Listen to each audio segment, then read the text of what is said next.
All right, so welcome to one of the first videos of the CNS Mastery Program.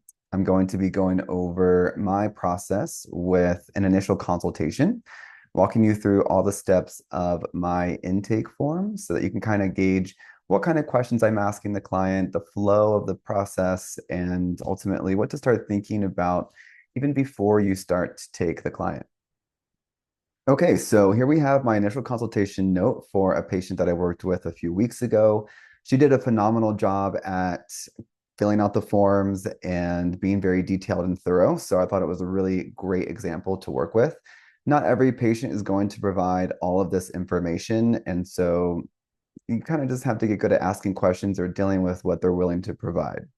But in general, this is how it goes. So in the very beginning, I will start by asking the patient, like, where they grew up, what do they do, and trying to get some more personal information about them, which can be really informative about, their life, kind of some of the different details about the environment that they grew up in, and also the environment that they live in now.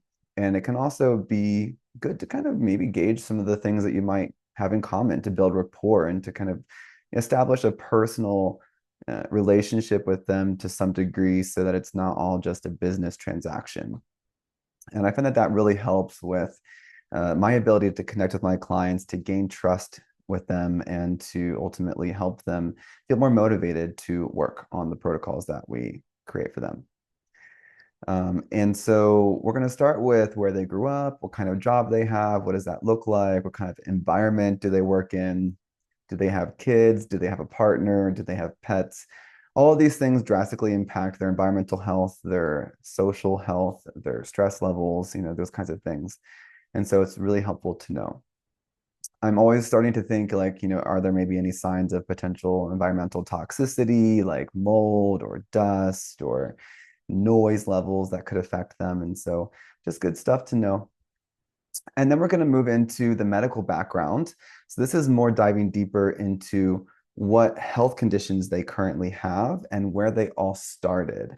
And this could even be as simple as going all the way back to before they were born, when they were in utero, the health of their mother, if there was anything that happened to their mother while while she was pregnant with them, and all the way through pregnancy to birth, even as an infant, adolescent, and onwards throughout their life.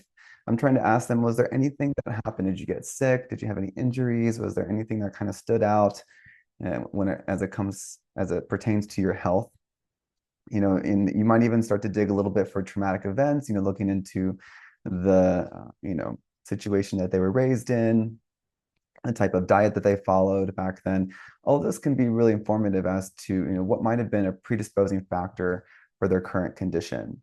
And then you can kind of go deeper into when the symptoms all started for them, that they're experiencing right now. What kind of events occurred around that time? Like, were you going through a divorce? Were you traveling? Was there something else going on in your life that could have maybe correlated with this onset of disease? And can you get any information as to like what that could have been, and maybe even like a nice insight into what to test for or to start monitoring to see if maybe there's a root cause in those details. And so I will ask them all about the onset of their conditions, what seems to have triggered it, what kind of things make you feel better.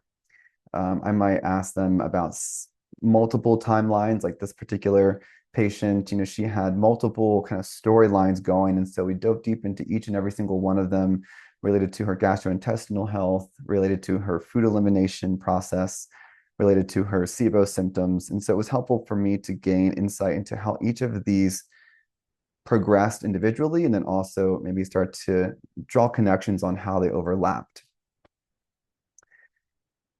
Once you get their story, it can be kind of helpful to reiterate back to them, what you heard, essentially like what they're telling you, and give them a summary of their story. I find that it's really like just helpful for them to kind of feel heard, to feel seen, to hear you put it together for them, especially in the context of the clinical presentation that you're seeing, and to give them a little bit of hope. Like, I've seen this before, I know what's going on. Like, I think we can definitely, start to find you some answers as to like why this is all happening. And then I might go deeper into just verifying some of the medical information that they provided on their form, like their diagnoses, if they have anything else that they've been prescribed in the past, hormones, if they've been on long-term use of birth control or NSAIDs, Tylenol. And that's just information that can be really helpful to see if maybe they have, had a long-term utilization of that in the past, because a lot of people won't report on things that they consumed in the past, and they're more likely to report on things that they're currently taking. I definitely want to know about any incidences of infections, chronic infections, food poisoning. Those are usually going to have an impact on long-term health, especially when it comes to gastrointestinal health. So I'm always asking those questions, trying to see if there was any correlations with their travel history. And then, of course, getting information about any allergies or known intolerances that they might have, so I can be extra careful for them. I like to know all about their dental history, definitely looking into like if they've had any root canals, if they've had a history of a lot of cavities. A lot of inflammation can start in the mouth. And so it's always good to know just kind of in general what the state of their oral health is. And it's kind of my primary screening for periodontal disease, just because I don't really have the ability to look in their mouth every single time I see them, and just because of the nature of virtual work. But this can give you some really good insight. Definitely want to know about surgeries and injuries. I'm definitely looking for things like traumatic brain injuries, surgeries that could have impacted, their anatomical structure, adhesions and things like that. And so just kind of, starting to think about what could have affected their overall physiology. Then I'll dive deeper into family history. And this is where I like to screen people for if they've been genetically tested, like by 23andMe or other companies that I can sort of sequester all the genetic information from and give them a report of my own. Sometimes they have, and that could be a really nice way to gain them some personalized information right off the bat. And if not, I might have that discussion with them as to the validity of those genetic markers and also, the investment that would require. We talk about their family history, which oftentimes is relevant to what they're experiencing. It may or may not give you insight into just how genetic their conditions are. It also might give you insight into the kind of conditions that they were raised in, and some of the foods or environmental factors that they were exposed to. And it can also give you some good information to use for insurance billing in the event that you need to rely on like a family history diagnosis code, which only a couple insurance companies require, but that can also be very helpful. And then it gets into more of the current day information. So we're looking at, just what their specific goals are. Sometimes I'll dive deeper into this and just make sure I understand exactly what they're trying to accomplish, get some more clarity there if they're really general. And then I'll look, get all the information about their medications and supplements, which is pretty straightforward. You just want to make sure you know exactly what they're taking, down to the brand, down to the dosing, how they're taking it with food or without food. Just make sure you don't skip out on those details. So a lot of people don't understand the importance of that, and so they'll usually leave that off the form. And so you want to know how they're taking their supplements and medications. And then we'll dive deeper into their vital signs. So this would be things like their height, their weight, of course. I always like to notate their BMI. So I'll do a calculation and make sure I understand how their BMI correlates with their symptoms, especially for insurance billing. But insurance companies, they love to see that BMI reduce, especially the ones that you specifically need to use the BMI diagnosis code to get them coverage for. And so I like to keep track of that. Looking at waist circumference, of course, is really helpful. Screening for things like metabolic syndrome, visceral adiposity. Looking at their blood pressure, I find that a lot of people will just say normal, and you want to make sure that you get a specific number, because a lot of doctors will say like 140 over 35 is normal. And sometimes they'll even say like, 90 over 55 is normal. It's bizarre, but I think they're just comparing it to the people that they see that are in more dire situations. So it's really helpful to get a number because you can really easily sense, if someone is more prone to lower blood pressure, which can give you a lot of insight into their cardiovascular health, in addition to high blood pressure as well. I always like to look into their bowel movements here too, because I'm asking them in every single session how that's going, if they've noticed any changes to that, because I consider that a vital sign, of our health. We're experiencing this on a daily basis, and it can be really informative as to the state of our gut health. I also ask about urination, especially if they have concerns around frequent urination or nocturia. I will definitely check in on that almost on a session by session basis. And then for my menstruating females, I like to get as much information as I can about each menstrual cycle because I think that's also very informative as to the state of their health. So looking at how frequently they have to change out their tampon, the duration of their menstrual cycle, if they experience any symptoms during their menstrual cycle or even the week or two before during their luteal phase, all these different details are relevant. And then I'll create a section here where I start to dive into their systems, just discussing different aspects of their digestive system, of their capacity to tolerate toxins, their blood sugar regulation, their mood, their cognitive function, anything related to hormones. Just understanding the symptomology of these different symptoms. I have a form that they complete separately, which goes into detail about all of these systems. And so I'm largely taking my information from that and then asking them further questions to gain clarity into what symptoms are really showing up right now. Is it happening on a frequent basis? How severe is it? Because you'll get people that like to check every single box because, they might have experienced it at some point, maybe even in the recent past, but it's happening really infrequently. And so it's, relatively low on the priority list. And so it's important, during this session to gain insight into what is the top priority, what is showing up most evidently in their symptomology. And then there'll be a section where I'll take note of any lab work that they've uploaded, looking into all of the different abnormal findings, making sure I understand all the different factors related to that, and of course, communicating that to them in this session, some of the things that I've taken note of. And I like to also inform them about the difference between traditional reference ranges and optimal reference ranges, which really is just a useful tool for me to see what kind of direction their health is moving in. And also over time, if we see certain trends, kind of knowing how to monitor their health, long term. And so that's a really important thing. I accumulate all of their labs from note to note, and so I can start to see how their blood work is changing over time. If they have anything new, I'll populate it into the new note, and I'll be able to see it from session to session.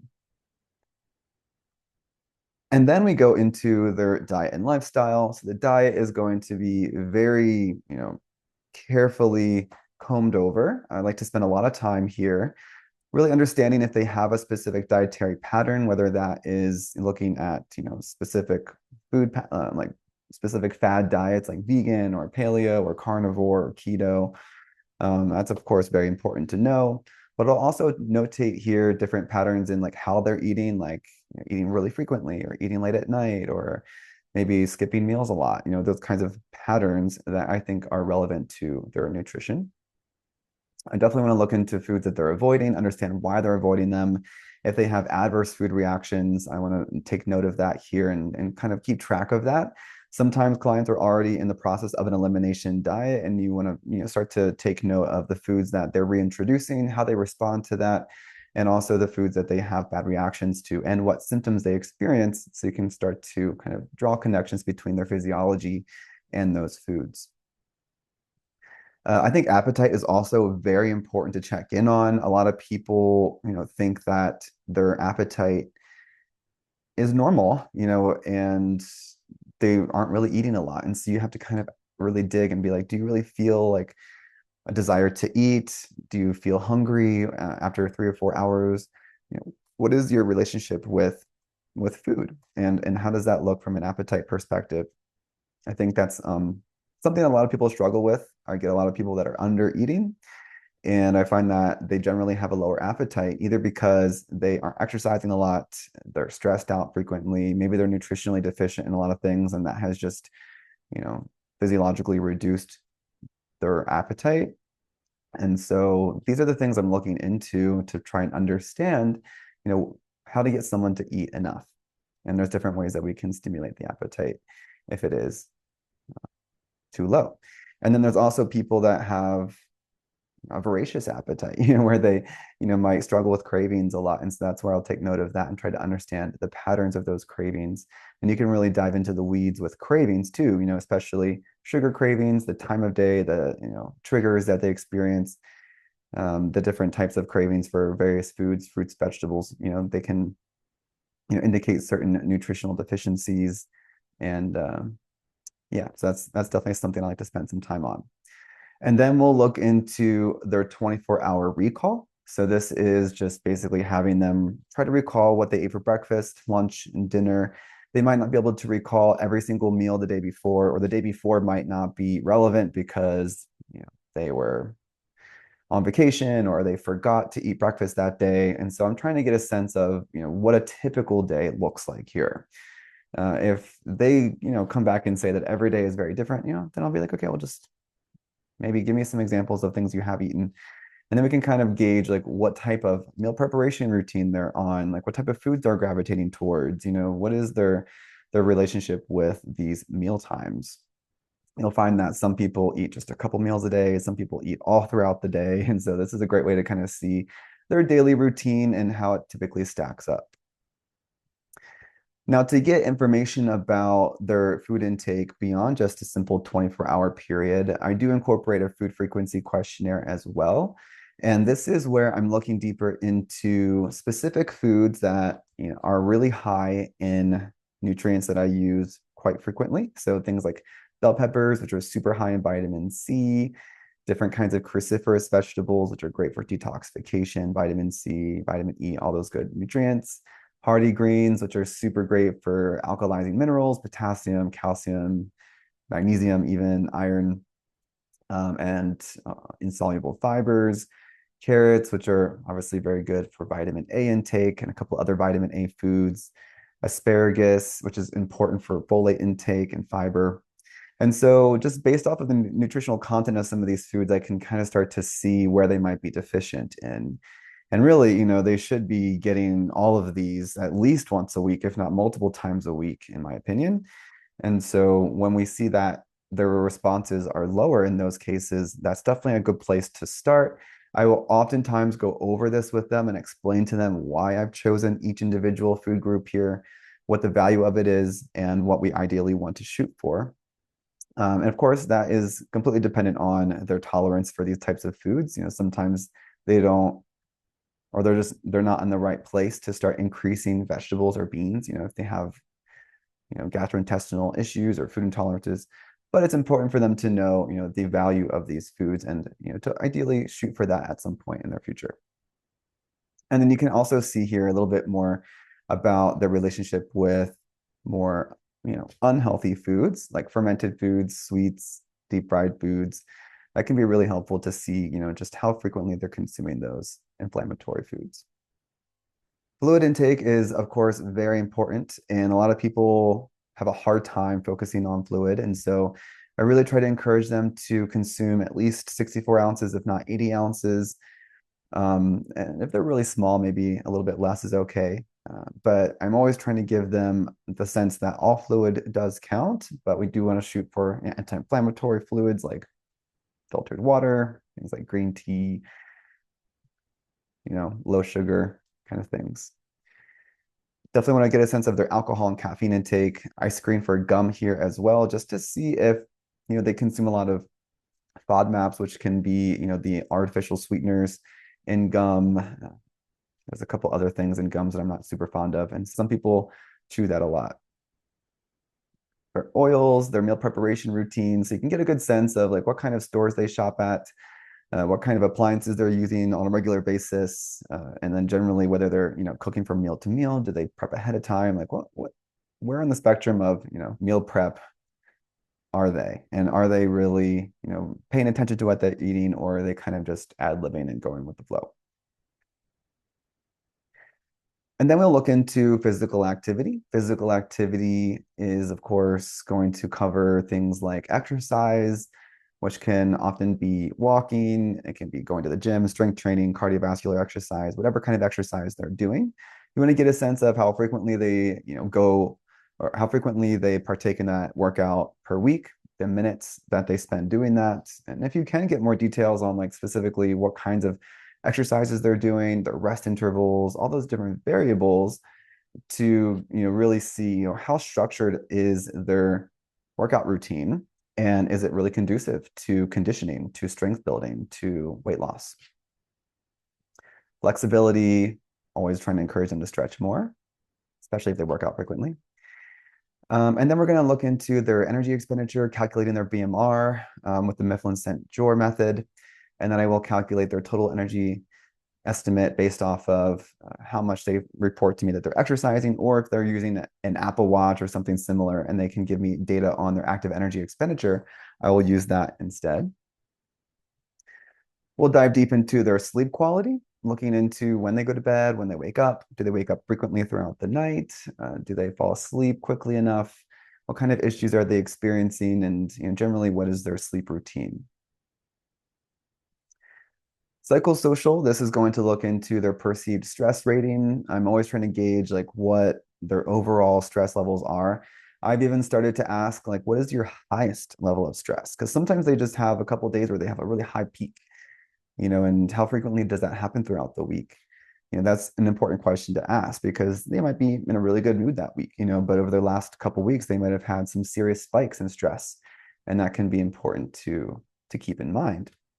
I think it's okay to have, occasional spikes in stress from time to time as a human being. That's pretty normal. But if it's happening frequently enough, then that can be really problematic. And of course, it's helpful to know what types of stress they're experiencing. That can give you insight into, whether this is more of a, therapy related thing, or if this is something you can actually really help them with, like health stress, for example, or if there's something else that just might be kind of temporary going on, So kind of nice to dissect that a little bit. And sometimes if I have enough time, I will give them a lot of insight into different methods of stress management, talking about, anger management, talking about stretching, talking about deep breathing exercises, heart rate variance training, just to kind of gauge, like where are they, in their self-care development. And a lot of people haven't even, gotten that ball rolling at all. They might know about it. They often identify as someone that just simply can't meditate or, simply can't, keep their routine or keep that behavior on track. And so it's helpful for them to hear it again and to hear the value of that, especially if they have high levels of stress. And then we'll talk about different things like their dental hygiene, if they have other factors in their lifestyle that are relevant, like using makeup or cleaning routines. I like to touch base on that just to kind of get a sense of how good they are at taking care of themselves, and also what their general daily routine entails. That kind of plays into environmental health. We talked about a lot of that in the very beginning, getting a sense of where they live, where they lived before, and also where they work in those kinds of environments. And then they will generally complete the form. It's a long checklist of different things that they could be exposed to. And so it's a really great way to kind of screen them for different types of exposures. And that's the same for toxic exposures. So this is based off of a checklist that they will complete in the intake form. It gives me a sense of, what kind of exposures they might be, or what kinds of toxins they might be exposed to on a regular basis, if any. All right, and so that is the initial consultation walkthrough. And next we'll be talking all about how to start creating the summary of findings.